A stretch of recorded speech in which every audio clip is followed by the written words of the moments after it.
Welcome in for another episode of Trucker Talk Radio Behind the Wheelhouse. I'm Justin, and I appreciate you joining us for another episode. I believe we got a good one on hand for today. Before I get started, I'd like to thank our main sponsor, ReadyApp, for their support in today's episode. At ReadyApp, we believe driver professional stories shouldn't begin on the first day with a career. It should begin the moment they decide to enter the industry. Through Driver Verify and the ReadyApp Digital Passport, we're working to create a verified professional identity that can stay with drivers throughout their entire career, from CDL school to retirement.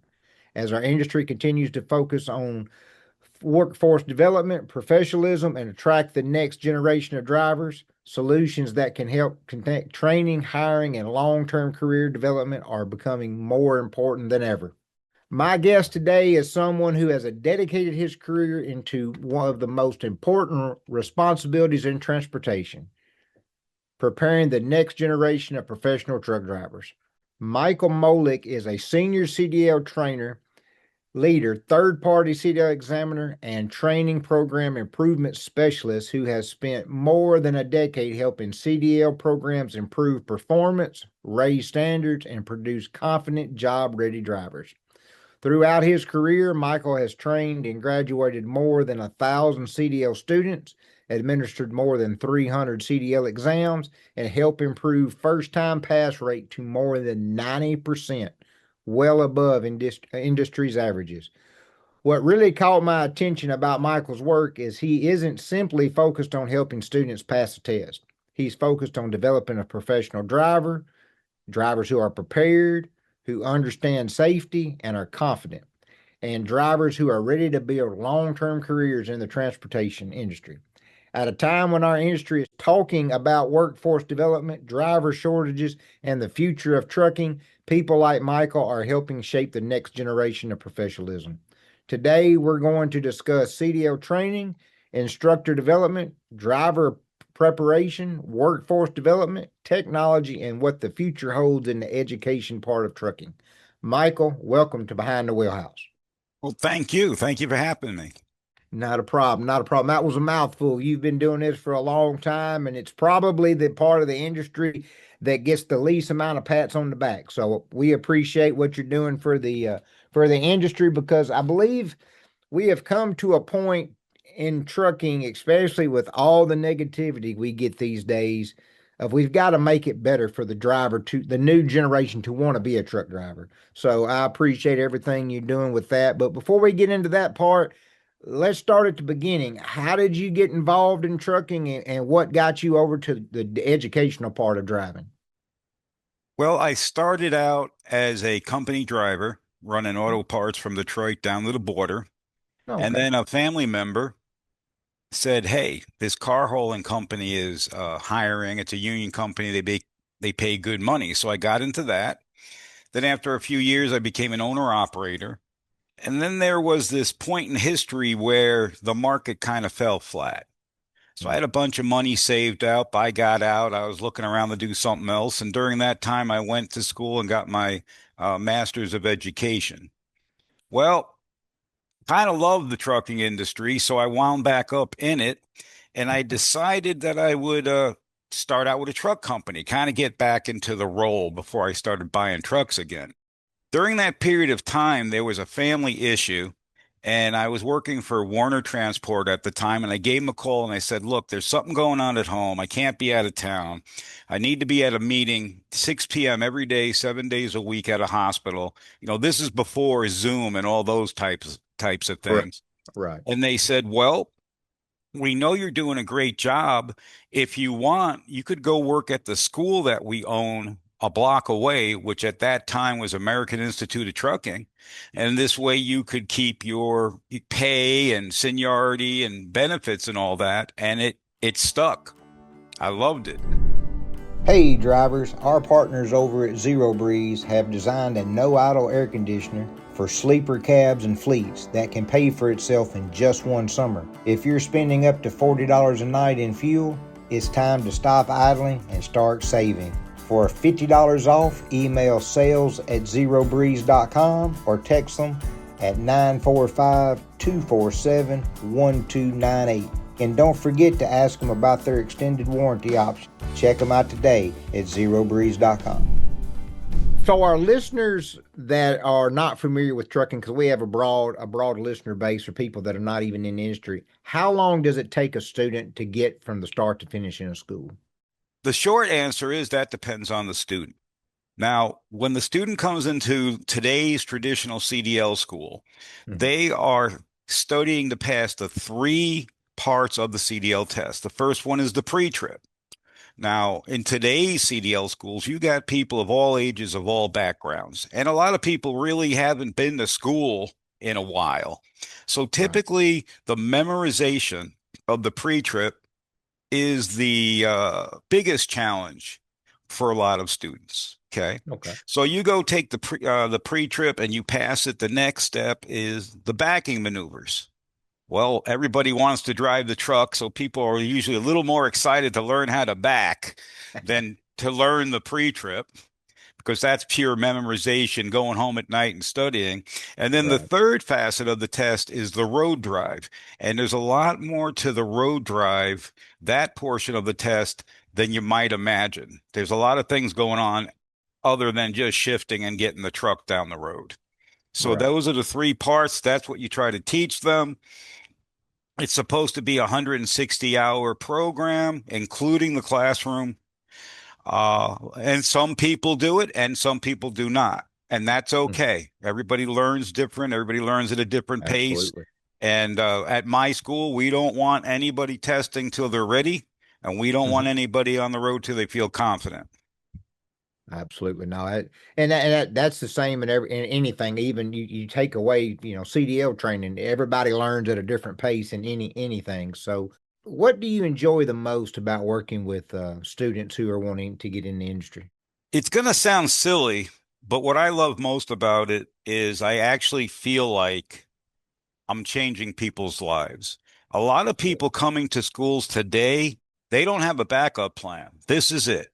Mm. Something happened along the way and they're looking for a way to support their family, to make a good living, but they don't want to go to school for years. They don't want the big loan. Right.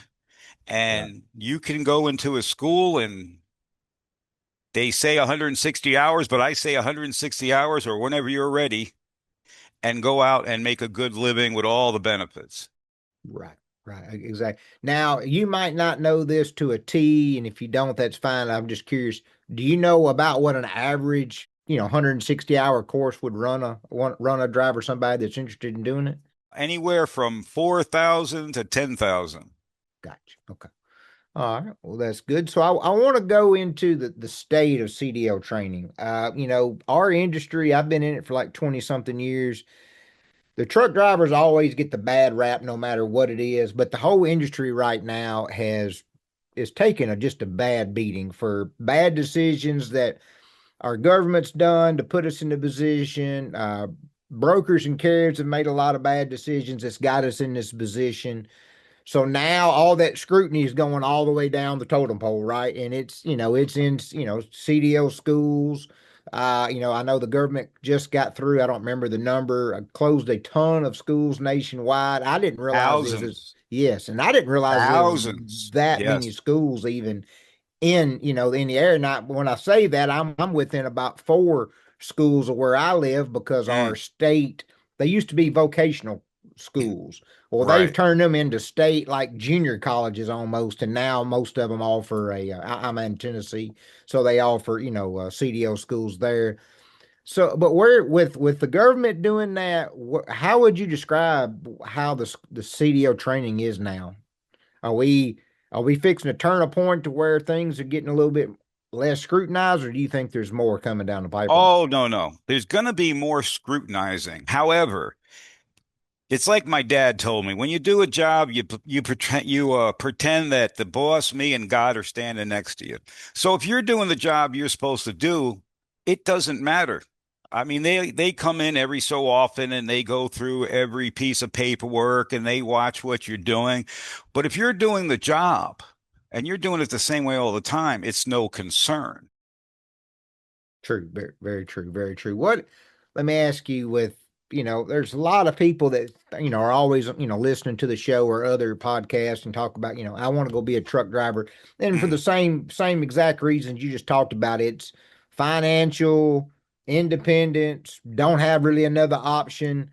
What are some of the misconceptions people have about becoming a truck driver, you think, since you've got that experience of being a driver as well? Well, I'm gonna give you my perspective over the last 10 years. Okay. Today, students come in with the misconception they're going to be able to be a truck driver as soon as they get out of the school. So the students believe they're going to get out, they're going to be ready to go. The company, and then the students also believe that they're going to continue their training at the company. Hmm. Well, they get to the training, a lot of the onboarding, it really drags slow, lack of communication. And a lot of companies do not have a good mentoring slash training program once they get that. Worse than that, they don't have the communication, which means you're new, you have not been a truck driver, things happen and you don't know what to do and you can't seem to get a hold of anybody who can help you. Hmm. So what I've done for years is I give my phone number to students after they graduate. Okay. I'm not their buddy. I'm not their pal, but I tell them if you're going to get into situations that you're not prepared for. So Absolutely. you can text me any day, any hour. I don't care, weekend, night, holidays. Text me a question. I'll text you back. I would rather wake up for 2 minutes, give you an answer, and know that you're safe and know that your career is carrying on than something bad happening. But most new drivers don't have that. No, absolutely. And I'll be honest, you can even take that a step further. New owner operators that's been a company driver for 15 years and becomes they don't have that either. That's something that I think has got lost in trucking is I don't know the age and the year that it changed, but back in the day, they always talked about the good buddy system. Every trucker was taking care of each trucker, and I think a lot of that changed because of cell phones. I agree. There was a time where if you were driving between, let's say, El Paso and San Antonio, you Mhm. couldn't pull over to cool a tire without somebody stopping to see if you're okay. It's not like that anymore. It's almost like everybody's out for themselves because of how freight is. They don't want you to come work at their place because they're afraid you'll take their slick, lane that they've got. And it's Exactly. really hurt all that for sure. And I hope somehow we get back to the buddy buddy system and everybody checking on everybody because we've got to realize at some point we're all in this together. If you like it or not, we're all in it together, and we've to make the industry safer and better, we've got to work together. But I also think that's got to start at the top with carriers and brokers working more together than it is Oh, the driver. oh You know what yeah. I mean? Well, you know the law that just changed. I'm sure Yes. you're familiar with it with the Supreme Court. Hmm. It used to be if anything happened, it was on the driver. Yep. Nobody else was held accountable.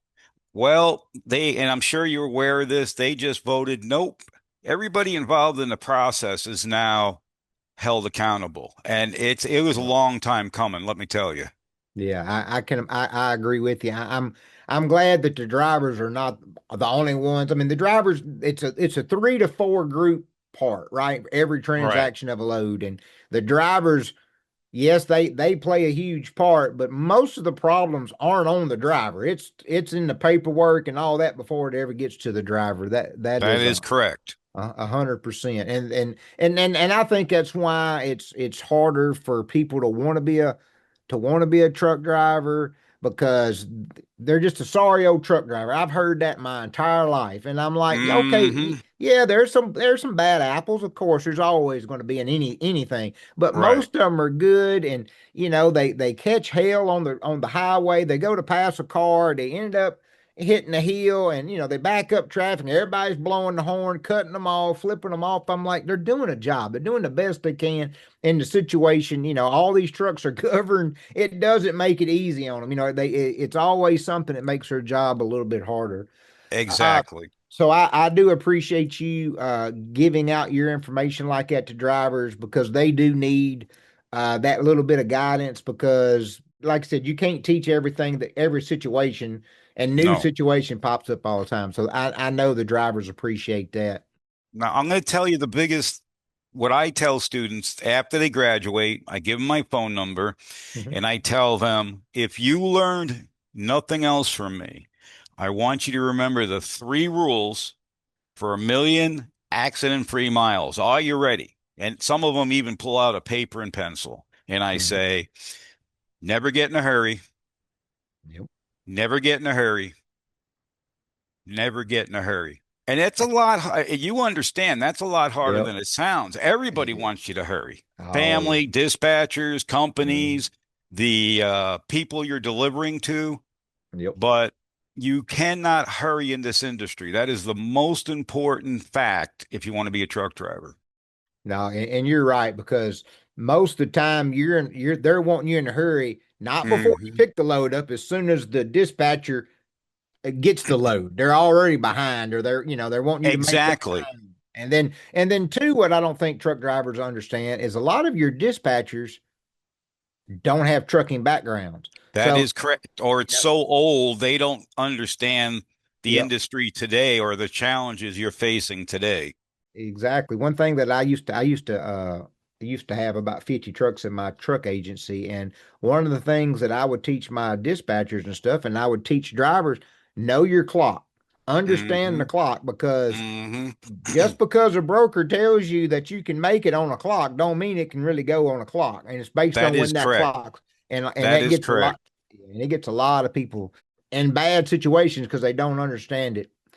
I want to talk to you because one thing that really made a big impression on me going over your LinkedIn profile and stuff was your how you improve first time rate passing rates up to 90%. I know you probably don't want to give out your full secret on that, but what did you do to help that? What was some of the key things? Well, I'm lucky because I never have to work, meaning training people is not a doesn't feel like work to me. You Right. call me in, you need some help. I'm 15 minutes away. I go in. It's just something I really enjoy. What I Mhm. usually do is when I get students in the first day, I tell them now the first thing I'm going to need from to know from y'all is who would like to be ready to be scheduled to test in 2 to 3 weeks, and who would like to be ready to be scheduled to test in 2 to 3 months. Now, of course, that gets their attention. They're like, what Mhm. are you talking about? I'm like, well, I've been doing this for 10 years and I know what it takes and I can help you. And I do have a certain process. Now, understand this. I know everybody learns a different way. Right. Okay. And all I'm going to ask from you is 100%, not 99, 100% effort. Do the best that you can do. I cannot ask for any more than that. And don't give up. If you're ever thinking about giving up, you come talk to me or you talk to one of the other instructors or whoever you got to talk to. But we've all been where you are now. Now, if you do those three things, the rest is my job. So I let them know how much I care right up front. And then when we're doing the pre-trip, I'm explaining to them, look, we got to get this done. Okay. If you don't pass the pre-trip, you can't go on to the rest of the test. And then you're teaching the backing. Hey, we got to get this down. So you're doing it the same way every time, regardless of if you're nervous or the sun is in your eyes or whatever. And remember, there's no shame in stopping your truck, putting the hazards on, getting out and walking around. Get out and Well, looks are there for a reason. And then on the road, uh, the biggest thing I tell them is, look, when you're on the road, people are not courteous anymore. So when you're checking those mirrors every 6to 8 seconds and you're making sure you know where everybody is, I want you to assume the dumbest thing they could possibly do to ruin your day. that's And I want you to be absolutely. ready. No, and you're 100% right. And I always say that, but I'll learn it and kind of give you an example. I took my daughter to Disney World back in the fall. Well, she has plantar fasciitis. So I ended up, and she's 17. So I had to get her a wheelchair. So Okay. I'm pushing her around at Disney Mm, World. She hmm. doesn't, she's not disabled per se, and she doesn't look it, but she can only walk so long and she's hurting. Right. Nobody, Nobody gave me any courtesy pushing that. Nope. And I'm thinking, yeah, if they're not going to give me courtesy with a kid in they're sure not going to do it to a truck driver. So Oh, it's terrible. I'm here to tell you something. We got stickers all over our truck, student driver. It doesn't make a difference. I can I can imagine. One thing that we talk about on here, I'm a very big advocate for drivers. My probably my most fun in the industry was recruiting. I had an independent recruiting company for several years, and one thing that I talked with drivers, and I still do, about being professional.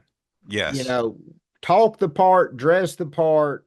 You're representing yourself, whoever's on the side of your truck, whose ever products in the back. How much does that go into the school? Because I'm an entrepreneur, so I look at things a lot different than a lot of people do. And what I try to Right. tell drivers when they're asking for my opinion, when you are a driver, even if you're just a company driver, if you go that extra mile at the dock, or you go in and you talk to somebody to find out, what more freight there's out there, or your paperwork's perfect or it's clean and not, crammed up, all that shines on you as the driver, which can lead to bigger and better things. Exactly. And I'm going to tell you my little thing that I do on that point. Mhm. I explain to them, you are going to be a professional truck driver. Good or bad, they're going to look at the name and the door. So if you Yeah. do something silly or you're having a bad day and you let your feelings be known, you're going to cause havoc for every driver behind you that has that on the side of the door. And I explain to them, now there's three kinds of drivers. You got to figure out which one you want to be right away. And this is my own grading system. So Mhm. the lowest level is the rodeo clown. Okay. Mhm. Never on time, never gets along with anybody, backing into things, but most importantly, it's never their fault. Okay. Then the second level from the top, I call the cowboy. They could be a safe professional driver, but they're always in a hurry and they're always showing up and they're showing off and they're Mhm. letting their ego get in Mhm. the way. Now, the top level is the safe professional driver. So they're on time 97% of the time with a smile on their face. They don't ruffle anybody's feathers. Mhm. They're in and out. Everybody's glad to see them. Now, I want you to ask yourself this question. You have a multi-million dollar truck company and you have multi-million dollar contracts with these truck companies. Who are you going to give those loads to? Mhm. And that is why you might go to a terminal or a truck stop and somebody's stuck there for 2 or 3 days. Meanwhile, I'm getting another load before I finish the load I'm on because they trust I'm going to be where I say I'm going to be on time and they want to keep the things moving and making money. Absolutely. And I think that really gets lost because your lowest one that you talked about, yeah, Mm, I've had more than my share of dealing with them, and it's mm. never their fault. You're exactly right. What would you say might be one of the biggest mistakes new drivers make entering the industry? Well, I would say they overestimate their ability and they underestimate the damage that a 80,000 pound truck could make. Hmm. Yeah. So basically, what I tell guys is I want you driving that truck like it's raining heavy, you're on an icy road, it's dark, poor visibility all the time. Now, let me explain this to you. You're going to gain habits. So if it gets dark or the road gets icy or the weather gets bad, you're not going to automatically go, okay, I've been driving as fast as I can go using the Jake brakes going down the hill, and now I'm going to drive safely. That's not how it works. You got to drive the same way all the time. So no matter what condition you're driving in, you're going to be safe. And of course, worst comes to worst, you just pull over and stop if it's that bad. Want to talk about the part of a driver from basically getting out of school till they're finding their first job. What does your school do? And then what does a driver need to do if their school don't offer that? I guess is what I'm asking. Okay. Well, like you pointed out, there are schools that are owned by truck companies. And if they have what they think is a really good driver and they meet all the qualifications, they're going to steer them to their company. But typically, they're going to have two or three other companies as backups. Now, my school, there are many companies that say, "Hey, if you have somebody, have them give us a call," because we do have a good reputation. Right. But the biggest change as far as getting a job in the industry is about 50% of them, and it's all based on insurance. About half the Mhm. companies you have to have 6 months, a year, 3 years, Yep. 5 months, or 5 years to get a job. The other half, you have to graduate from a certified, federally approved CDL truck driving school. So Mhm. that's the good news. I see people getting out of school making money I wish I had made back in the day when I started. Okay. But what I tell people is, look, when you're applying for schools, figure out what you want to do. Go down to the terminal, talk to the terminal manager, and say, I'd really like to work for your company. Just one or two sentences, tell them why. And, what do I have to do to get in here? If they like you, they're going to say, you know what? Go to the website, fill out an application, and I'll be looking for it Mhm. because everything is so AI Mhm. controlled now that the typical ways you used to, like when they first came out with, oh, you can get a job online, it worked great. Mhm. Well, now you might not put down the right words they want to see for them to even call you. And then when somebody calls you, it's kind of like a clerk. It's kind of like somebody seeing if it's worth the time for the advisor to call you. So my school does a lot of state, county, federal programs, a lot along with cash pay, and that's kind of where I came up with that idea because different people have different backgrounds. There were Mhm. people in certain programs that were concerned that they couldn't get a job because of their past, and I Mhm. said, well, what do you want to do? Normally, people kind of have an idea what they want to do. I said, okay, how many companies are doing that? One, two, or three. Okay, this is what I want you to do. I want you to find out where the terminal is, not the office, the terminal where the trucks actually are.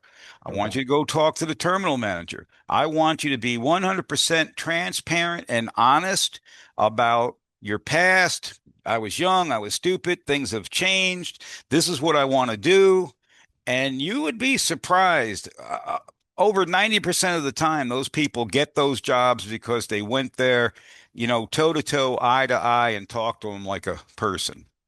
Well, and you just hit on the one thing that I probably talk about more on these shows than anything, and it's about relationships. Yes, Relationships in trucking, no matter how much AI gets into trucking, that person to person relationships always going to be strong because you just made a point that I've not even thought about is if with AI, the people that learn how to prompt AI are going to be successful. But if, right. like you said, if you don't answer a question in the way that AI reads it, it don't matter how good you are. They might just throw you in a pile where you don't even get seen. So, but Exactly. that person to person relationship is something that a driver needs to learn in the beginning because that's going to get them further and further, in the industry and a longer career because of that. So I've noticed you spent a lot of time improving instructor performances. Right. Why is that so important to you? There is nothing that replaces a good instructor. And one of the challenges in the industry that I've noticed is there's a high turnover of instructors in most schools. So now they need instructors. So what they do is they put out ads that say, have you been driving a truck for years? You want to be home? Come be an instructor. Well, I can tell you the probably the worst reason to become an instructor is because you want to get off the road. Hmm. Because that does not mean you're going to be a good instructor. I mean, you Right. have to have a heart of a teacher, the patience of a saint, Patience. and you Hmm. have to care about these people's lives. For that short period of time, whether you like it or not, or understand it or not, you're holding those people's lives in their hand in your hands.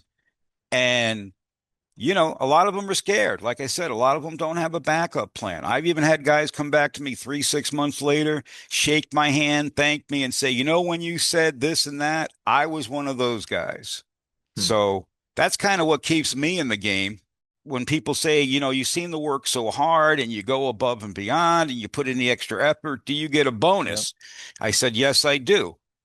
Well, how much? When you come back and shake my hand, show me your Absolutely. license and Mhm. show me that I did a good job, that I'm still on track. And I'd say over 90% of them do come back and shake my hand. That's awesome. So, what does the industry need to do to have more instructors mindset like yours? What do we have to do to? Because I agree with you. I think a lot of instructors don't care. It's a 9 to 5 job. They're in and out because they're a truck driver. That's the one thing I don't think people understand about trucking is if you're a Mm. truck driver, most of it's not great days. There's a lot of No, BS that they deal with. And so when they come off the road, and even family members, I think, would agree with me, when they come home for the weekend, they're not in a good mood that Friday night. It's Sunday right before they leave, before they finally wind down to get of everything to get it out of their system. And I can see that easily being a problem in schools if you just take a regular truck driver who's not already taking those extra steps with relationships and being professional, and then they want it because everybody wants to be home daily. I mean, that's the thing. So yeah, it's easy to come off the road to be an instructor, but if you right. don't have the passion or the patience, as you said, I mean, you're defeating the purpose of being an instructor. So what is there anything the industry can do to try to help that? Have it real solid instructor training by Hmm. somebody who has a proven track record of doing so. So, real quick, I don't want to make this too long. I went through a few different schools. I started out at the one, like Hmm. and then that changed to another school. And then a third school called me and said, "Hey, how do you like to be a state tester?" So I go over there. I'm an instructor and a state tester. Then I become full-time state tester. I can't believe my luck. Well, this school had 200 students, a day shift, a night shift, and a weekend shift. And they had, oh, I want to say 12 instructors, but I don't know. They had 50 students and they had quite a number of instructors on the night shift. I get called in the office one day and they say, "You're the night supervisor." And it's kind of like when you watch those comedy shows. Well, I'm not a supervisor. Yes, you are. I'm not a supervisor. Yes, you are. Then that night, I'm the supervisor. Hmm. Well, what happened was everybody left because another school offered more money. Hmm. And that's really where I learned how important it is to train instructors to basically everything that they should know. Now, you still got to keep an eye on everybody, and you still have to Right. have the ability to walk over and say, "Hey, did you try this?" "No, I didn't think of that." "Well, give it a shot, see if it works." So Hmm. I've always been I'll explain it to you like this. I had several titles at that point in time. I was a lead, a night supervisor, a third party CDL tester, and the only title everybody at night knew me as was Mike. Ask Mike. Nobody knew why, but just Mike knew everything. And Right. that's how I liked it, and that's how I handled it. Makes perfect sense. Well, I've got a question, and I've never got to ask an instructor, so I'm glad to have you on to ask this. So, with everything going on with the non-domiciles, and now the Supreme Court, and everybody's weekly. There's a terrible accident with Mm, typically a foreign driver per se. that is correct. But like a partner of mine that's on the show with me, his wife is a real estate agent. Okay. She has to take a test every 2 years to Hmm. keep her license, because of new laws that's come in for real estate and property, and all these different things, financial Hmm. stuff. Do you think we should have something like that in the trucking industry? I mean, I know they go and get a physical every year or two based on that, but do you think that maybe some drivers, maybe if it's based off points or something, to where they get tested or have to go back and do a little bit of testing or something. Maybe that helps the insurance because I mean the insurance is outrageous. Oh, yeah. Well, I had a very high CSA score. Hmm. So somebody that has a very high CSA score, no moving violations, on time 97% of the time, no problems. I would say that individual, it probably is not worth the money to do it. However, if people are getting speeding tickets or backing into stuff or get in an accident or have bad time management, it all starts with the time management. Yep. Speeding does not get you anywhere on time.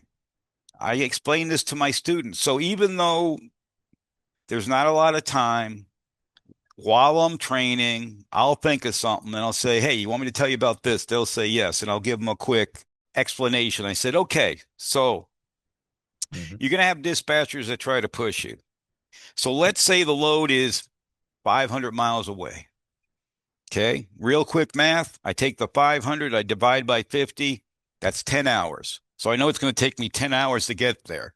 Now, if I'm going to go through a city during rush hour, possibly, or go over a mountain, I add another hour. Now, let's say you're going to run out of your driving time or on duty time, and now you got to take 10 hours off. So now you got to add those 10 hours in. And now you have a real good time that you know you can make it there safely, even if there's an accident, you get held up a little behind it or whatever happens. So you follow me so far. Hmm. Then what I do is I figure out what time I can get there. And the way most of the electronics works these days is they get the load and you have to push a button saying you accept the load. Now, once Right. you push that button, you accept the load. It's yours. Doesn't matter what happens. It's your load. That's pretty much how companies work. Yep. Well, what I would do is let's say I figure out, well, I can be there noon tomorrow, and I look at it and it says 5 a.m. And the first thing they say is don't call the customer. So I call the customer and I say, "Hi, my name's Mike. I'm over here in St. George, Utah. I'm picking up your load. It looks like I'm going to be there by 12 o'clock tomorrow." And then all of a sudden they start, "Well, the Hmm. dispatcher said you'd be here at 5 a.m." I said, "Well, sir, ma'am, uh, I just got the load and there's no airplane wings on my truck. And I'm going to do the best to get there, Safely. Yeah. in a good amount of time safely." And 99% of the time they're like, "Well, I'm not mad at you." Hmm. Now, why do I do this? Because when I show up, I don't want them mad at me. Right. And I discovered a long time in business, if you tell somebody that you're going to be there a certain time, and then I would do that the night before. Then in the morning, I'd call and say, "Yep, I'm on time." If I'm going to be 15, 30 minutes late, I called and let them know. And every time I showed up, they were ready for me. I was in and out, no problem. Well, what happened was I start hearing about these drivers saying people don't even get the people to unload the truck till you show up. And I thought that was odd. So I asked one of the places I deliver to pretty regular, I said, "Do you wait till the trucks show up to call the people to unload the trucks?" And they're like, "Yes." I go, "But you're always ready when I get here." They said, "Michael, you call the night before, you call in the morning. If you're going to be a little bit late, you call." Now, I can find something for people to do for half an hour, even an hour. But we Mhm. got guys that come 2 hours late, 4 hours late the next day, or don't come at all. Yeah. So I cannot be paying people to stand around. And I don't know about you, but that was a big eye opener for me. Yeah, yeah. Communication is such a key in trucking, and two, I know from my experiences, most of the time the dispatcher don't want you even talking to the customer, broker, anything, and Exactly. knowing the broker knows that the load can't be delivered in time. They don't care Exactly. because they're taking it off their hands, and then the carrier it's a good paying load or what have you. And then it's Mm, the like you said, it's the driver that catches the hell at the delivery because they're not right. being up front. and yes, they're going to be unhappy, but they, like you make a great point. I mean, just like if you're 30 minutes late, that's not the end of the world. Like I said, they've got things to do, but if Right. you're 2 to 4 to 6 hours, you gotta set your day up, and if that's great advice, and something that probably most newbies have no clue about, Oh no. you And know. the thing I left out of my explanation is I would tell the dispatcher, I can make it there by 12. Change the time to 12 and I'll accept the load. Oh, Yeah. it doesn't matter what time it says. Well, great. Then that means you can change the time. And as soon as you do, I will push accept. Yeah. Got Now, it. what I didn't know was every company has a secret marking system, whatever they do. Hmm. And if you're on time 97% of the time with a smile on your face, no accidents, you're not backing into anything, they never hear your name, Hmm. okay? You're a professional driver. You are going to get better, longer loads. Yes. But if you get there on time as far as the time you have, but it shows that you're late, as far as their system knows, you're late. They don't know the Hmm. dispatcher was trying to. And Yep. I'm not blaming the dispatchers, okay? They got to move 600 Hmm. loads with 400 trucks. Yep. And I would imagine it becomes easier and easier to be a little less transparent as time goes on. We've heard over the years we have a driver shortage. That's why the non-domicile, people got in. I mean, we're not per se ever had a shortage because one thing, we still have enough CDL holders that are in the SAP program to run, a couple 100,000 trucks or more. Which Right. that's a whole nother subject for another day that just aggravates me, the Mhm. SAP program. Right. But what are we bringing in enough young people now? I I don't already think know. so. I'm going to answer your question. I already know I'm going to get phone calls on this answer. We don't have a problem getting enough drivers. We have a turnover problem.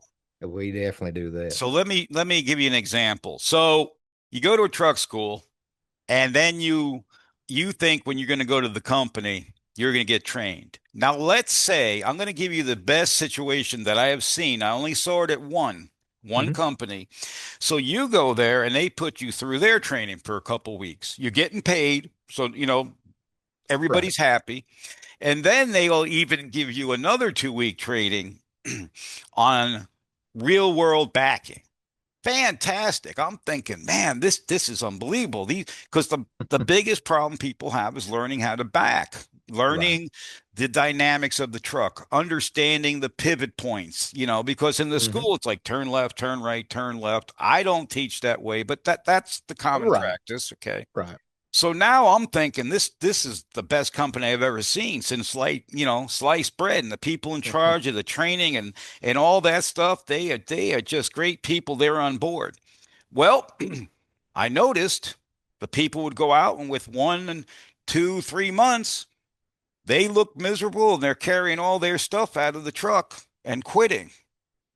So then I do a little undercover research and I find out a lot of these big companies have 80 to 90% turnover. Yes. So once they get out into the fleet, they feel isolated. There is no driver advocate that you could call. I always thought every company should have a driver advocate. You I know, when you have like an advocate for you when you're in the hospital, Yep. I agree. somebody that no matter what happens, you can call them and they don't really know what they're going to do when they start out, but they're there. They know everybody, and people are going to be less likely to blow them off when they're asking them a question. How can they fix it? And also, if they don't like the answer, they can go up the chain of command.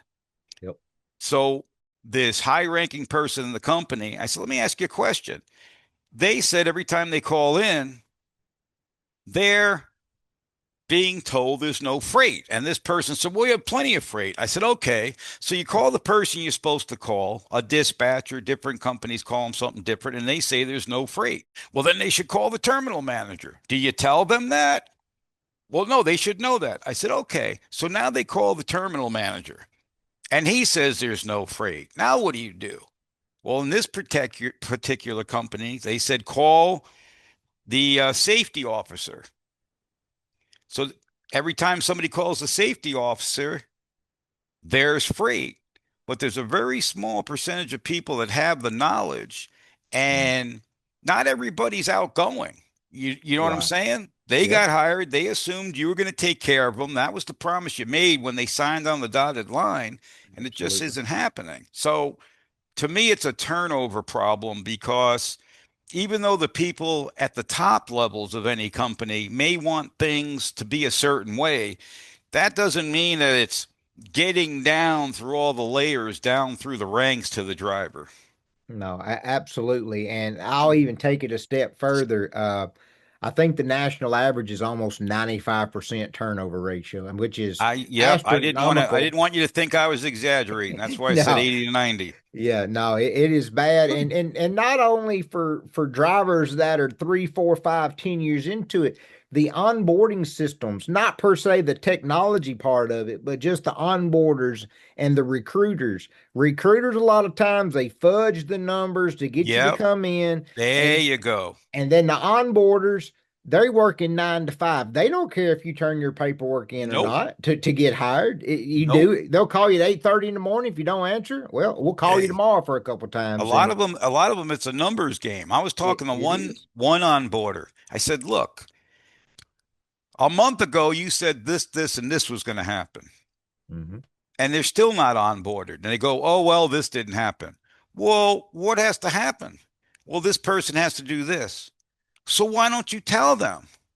Well, because I'm too busy. It looked to me like you were playing some kind of game on your phone. How busy could you be? That's true. And that happens all the time. And that leads me into the one thing I wanted to talk to you about as well. So one of the things that Ready App is doing is they have a digital passport. So basically it is a digitized, basically, like I said, passport for a driver. It holds back in front of CDL medical card, your graduation certificate, your 4 page long form, any kind of employment records there. If they get a ticket or a DOT, violation or clean inspection, all that can be stored in there for Okay. several different reasons. One, for them to be onboarded because they have all their documents, one button, they can share it directly with any company they want. They can also have their own DOT application already in there to submit. Second is if they get pulled over by a DOT officer. We're working with the DOT officers in the states about Excellent. the driver can hand them a QR code. Right. DOT officer can scan the DOT and have all the information. And my plan is to integrate even the TMS systems to where they get the actual documents for the load. So they know, okay, you're hauling potatoes in there. So if Right. because the DOT officers don't have really a clue except what paper you give them. They could Right. swap a piece of paper. Plus, when Yep. drivers first get pulled over, if they don't have their documents right, the DOT officer basically has an attitude. The driver comes back with his attitude, and now we're at war with each other and going to get written up. I try explaining to people when you get pulled over by a DOT officer, it's yes, sir, yes, ma'am, no, sir, no, ma'am. Whatever they say, you just do it with a smile on your face. Now, if you think you was done wrong, yeah, you can call a lawyer tomorrow, but you Right don't want to now. get into it with somebody who can cause some problems with your license. That's right.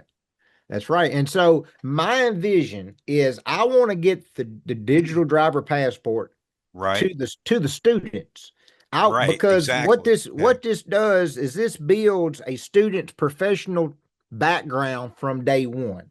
right, So there's a couple things that we're inventing in with it. We're working with a couple different companies to be able to verify your work history. Now you know how it is when and you go apply to 4 jobs, all 4 jobs have to call your other employer to get verified and usually have right, to pay for it. I don't understand that. It's just a big, crop. We're going to have right, it where it's verified once. Nobody has to spend $30, $40 to get that verification. Second, we're building a driver scorecard. And it's going to be just like a getting your credit score. We're going to have things in there. Hey, Mr. or Mrs. Driver, if you stay at this company for 6 more months, your score will go up 10 points. If you if the carrier gives you a thumbs up for doing your job right, you get a bump. If you have an accident, that's going to knock you down a little bit. But if you've got the accident report in your Ready app, you get some of Right. those, to build up your score, because good drivers need to be able to show that they're a good driver versus the bad actors. Oh, And absolutely. And you know what would be, I tell you what, I'd love to be part of what you're talking about. But one thing I was also thinking is, and Mhm. maybe this seems unnecessary, but you get a good review in the company website or a Google Mhm. review. Have that in there too. Absolutely. Absolutely. That's what we're going to do. And two, we're even going to vet it, because a lot of times what happens, and I could probably have 1,000 drivers call in today about it. Mm, The driver does nothing wrong, but the broker gets ticked off. Well, the broker sends a DAC report or something up on that driver. The driver didn't hmm. even do anything wrong, and then it hurts the Right, whole carrier. So we will right. check all that to make sure that you legitimately did something wrong before you get penalized, because people's feelings get hurt every day in this industry, and it's easy being a keyboard warrior, I call it. It's so easy just to, Hmm. but you're not gonna say those words to my face, but you'll do it on the Right, keyboard. right. And one other thing that we want to do to try to help the Supreme Court ruling, because I've had a lot of conversations with brokers about, they need to vet the driver some, but you can't go but so far, because you need to know who's hauling your product. And we've seen That's that correct. carriers don't do a good enough job vetting the driver, because they're just filling the seat. They're not finding that professional driver. They're just putting somebody in that seat to keep the truck running, and they've got them just, it's a factory. So what we're wanting to do, because like with the brokers, they only can get a little bit of information. Now, the good thing about Ready App is the drivers own their information. I can't even see it as a Ready App employee. Wow. They have to share it themselves. So they Okay. push the button to share it with whomever they want. But the good thing too is, how it is as a owner operator. If you go work for a company and they've got a bad safety score or what have you, maybe all the current drivers there had nothing to do with the bad safety score. That is correct. But I've seen that. right, because it stays on for so long. Well, what we're Right. wanting to do at Ready App is give the carrier or give the broker more information. So every trucking company should have a driver score for each of their drivers Right. based on whatever criteria it is. But then you take the full roster and divide it up by the number of drivers, current drivers, and that is your driver current score. That gives the broker a lot more information. It's not so Right. negative or privacy issues with the driver, but then okay, we're not going to take a carrier that's under 80% driver score. Well, then, Okay. and if let's say you've got a guy that had some bad issues, he's a 40. Well, you take him, you let him go, of course, because it's costing you insurance. Well, that score will go up because you've got rid of that guy. And so your good drivers aren't being penalized because Exactly. 2 years ago you had a driver. So you do see where that would be helpful, because I really want to get it Oh, into the schools. I'll take it a step further. I knew a company that had very bad CSA score for the company and the drivers. They were stopped at every scale going across the country. Can you imagine how much extra time Mm, that would add into your time management? that's right. So I think anything that would help communicate the facts, keep things transparent like it used to be, people taking Yep. accountability. You know how seldom I have people. uh, Okay, here's an example. You have a guy that you're in a school, and the guy comes late, leaves early, and misses days. So you talk to the owner, and they're like, well, they're adults, yada, yada. So they Mhm. go down there, they don't pass their pre trip. They made a silly mistake. Could you believe how seldom a student will say, well, that was on me. I wasn't doing what I was supposed to be doing. Right.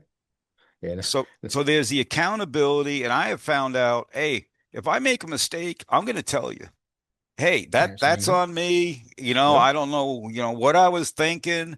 The only thing I can tell you is it's not going to happen again. Right.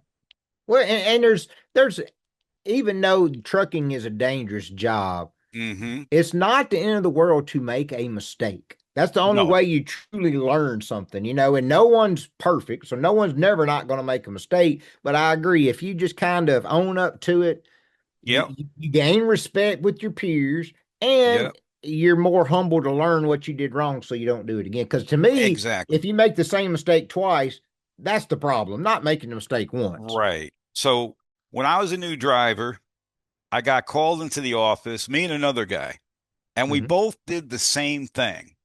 And I got called into the office, and the guy says, "Well, I have somebody on the phone in training. Do you mind?" Well, I now know that person was a witness. The two Mm-hmm. people, if they're going to talk to you about something, you need a witness. I Right. also found out that the typical trucking company will do a 30-day investigation before they call you in the office. So they Mm. already know what you did. Now, I didn't know all this. Right. All I know is the guy said, "Did you do this?" "Yes, sir." And the guy just froze. He looked confused. He goes, "Why'd you do it?" I said, "Well, I've always done it that way." He goes, "Well, who trained you to do it that way?" I said, "I never got trained." He said, "What do you mean you never got trained?" I said, "I came in, they handed me the keys, they told me grab my first load, and they would get me a trainer as soon as they can." "Well, when was that?" 2.5 years ago. He goes, "All right, you go out in the hallway for a minute." So I go out in the hallway. I'm sitting there, and the thing is, when they call you in there, they're reading this piece of paper, and you're not really paying attention until they say or termination. So now they got your focus. Like, whoa, what's going on here? So the guy calls me back in, and he says, "I want to apologize for having you stay out there so long." He said, "I'd never had anybody tell the truth before, so I didn't know what to do." So we actually had to call the corporate office, and it went all the way up to the vice president, just below the owner. And his contention was, well, if somebody's telling the truth, they shouldn't be punished. So this is what I'm Yeah. supposed to do. Are you ready? I said, sure. So he goes, "If you ever do that again in the next 45 days, you're gone." Just like that. And I said, okay. Yes, sir. I wouldn't have done it if I'd known. And then he winked at me. He goes, "In truck driving, we call that a wrist slap." I go, "What do you mean?" "Look, we know people are going to make mistakes. That's Right. why we have insurance. We just don't want Yep. them to make a mistake knowing they're making a mistake or make the same mistake twice." Absolutely. So, long story short, the other guy goes in there.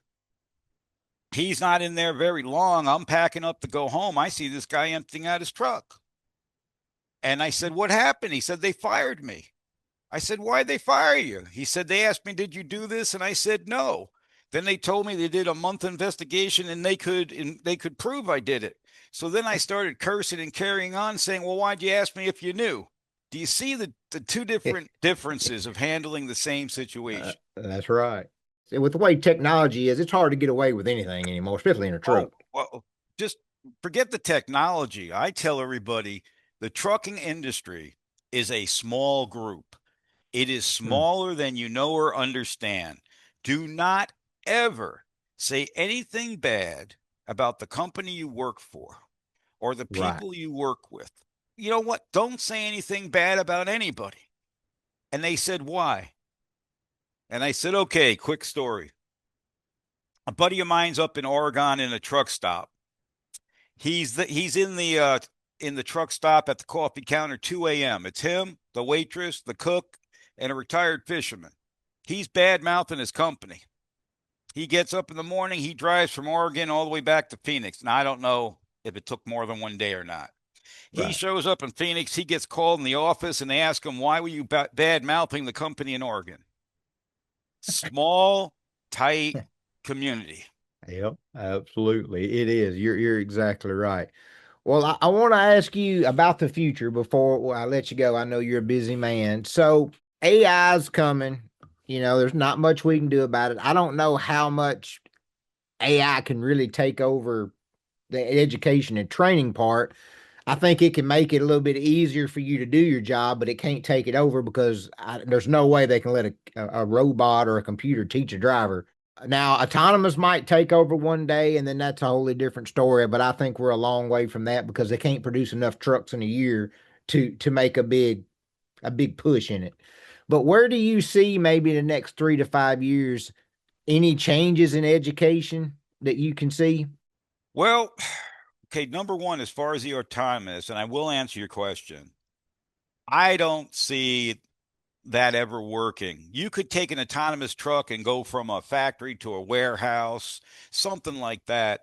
But all the things that truck drivers have to do will never be able to be taken over 100% by any kind of AI computer. Because remember, AI is just somebody programming it. Mm-hmm. Remember computer errors, and then you found out it wasn't a computer error, it was the guy who programmed it. So it's still the same thing. But as Yep. far as what I think needs to happen, and this is one man's opinion, they need to get everybody on the same page. And I'm not exactly sure how to do it. On the one hand, I say, well, the government could set up a program, but unfortunately, I don't think they're the best people to do this. Okay. But what you need first off is students need to know right off the bat, okay, this is a good industry. Um, but this is your first step. You may be challenged, you may feel overwhelmed. I mean, if it was easy, we'd have, 5 year Exactly. olds driving big trucks all over the place, right? Now, once you get out of here, basically you're getting taught to pass the test. We try to teach you as much extra stuff as we can, but it's kind of difficult to teach you something if the situation does not arise. Right. Okay. Now, the instructors, there should be some kind of instructor training program at every school. And I don't mean just somebody you picked and Mm-hmm. like you're checking the box, somebody who actually knows how to inspire and motivate instructors the same way we should be inspiring and motivating the students. Right. Then, in this, the way I picture it, from there, they would go to schools that were ready to actually train them, mentor them. A lot of truck companies, and I'm sure you already know this, they don't really get trained. They get put Mm. on a truck, it's called training, and the guy's using their logbook to make more money. Yep. Okay. But let's say basically everybody has to get on board and understand they would save so much money if everybody was on the same page. I was Mm-hmm. talking to somebody at one of these big companies, and I'm like, why don't you have them go on the road, pay somebody to train them, have the student drive the truck, and pay the experienced guy a good wage to train them? And Mm. not have him drive the truck. And they said, well, that would cost too much money. I go, you have a what, 80, 90% turnover and Yeah. onboarding. I've heard between 15,000 to Mm-hmm. 50,000. You Yep. can't tell me it wouldn't be cheaper to train people correctly and keep them. No, that's a good point. And you're exactly right. I mean, it would save them money. And that's the problem I think with a lot of stuff in this industry is nobody's on the same page. I mean, Exactly. you got brokers that are all on different pages. You got the carriers all in different. I mean, a lot of these companies don't even want to integrate and let their systems work together because they're too afraid somebody's going to find out about a customer. Well, they already know who all your customers are. Oh, everybody knows there's no secrets in trucking. I try to No, tell them that. exactly. And so it's so aggravating that, if because I think and I think the drivers need to have more of the say and be more involved because they have the drivers so isolated from everything else that the drivers have no clue, which they want it that way so then they can take advantage of the driver or the owner. Exactly. And it Exactly. all they all need to be nucleus together. But well, Well, Michael, we could sit here and talk for probably another hour or two, and I know our listeners will enjoy this episode. But before I let you go, tell everybody how they can get a hold of you. You give your school a plug, how they can apply for the school, so we can make sure if there's anybody in that area that wants to be a truck driver. sure. So I work at John Wheeler CDL School. Now I put down Phoenix, but it's actually Mesa, Arizona, which would be Mhm. like a suburb of Phoenix. And all you got to do is go to John Wheeler CDL School website, and you can put your information in there, and somebody will get a hold of you. As far as me, if you go to LinkedIn.com You put in Michael J. Mollick, Mollick. All my contact information is there, and I have people text and call me all the time with questions, and I enjoy it. If I can help somebody have a little less pain in their day, I'm all for it.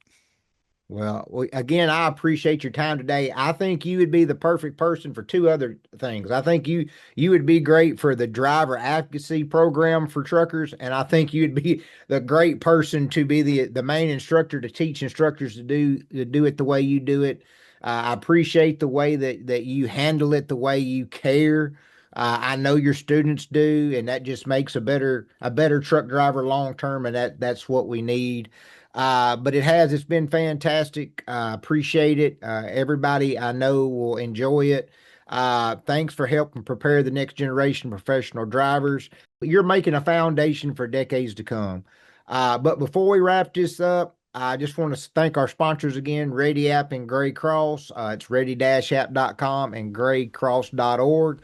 Go check them out. And I want to thank you, the listener, for taking time again to listen to another episode. Go check out all our social medias, follow, like, share everything you can, and we'll see you all next time on another episode of Trucker Talk Radio. Today's episode is sponsored by Gray Cross. Every day, professional drivers make sacrifices that most people never see. Long hours, missed holidays, time away from family, and the responsibility of keeping America's supply chain moving. Gray Cross was created to support those drivers and their families when life takes an unexpected turn. By providing assistance, resources, and support during the difficult times, Gray Cross helps strengthen the trucking community one family at a time. Because behind every truck is a driver. Behind every driver is a family counting on them. If you'd like to support the mission, visit graycross.org to learn more. Donations are always appreciated, but simply sharing their message with others in the industry can make a tremendous difference. Gray Cross, supporting the people who keep America moving. Today's episode is brought to you by Ready App. Trust is the one most valuable asset in transportation. That's why Ready App created Driver Verify. Driver Verify helps carriers, brokers, and transportation companies gain greater confidence through verified driver identities, professional credentials, work history, and onboarding visibility. Drivers can securely maintain CDL information, endorsements, certifications, and employment records all in one professional profile. As fraud continues to impact the transportation industry, verification has never been more important. Ready App, verified drivers, trusted freight.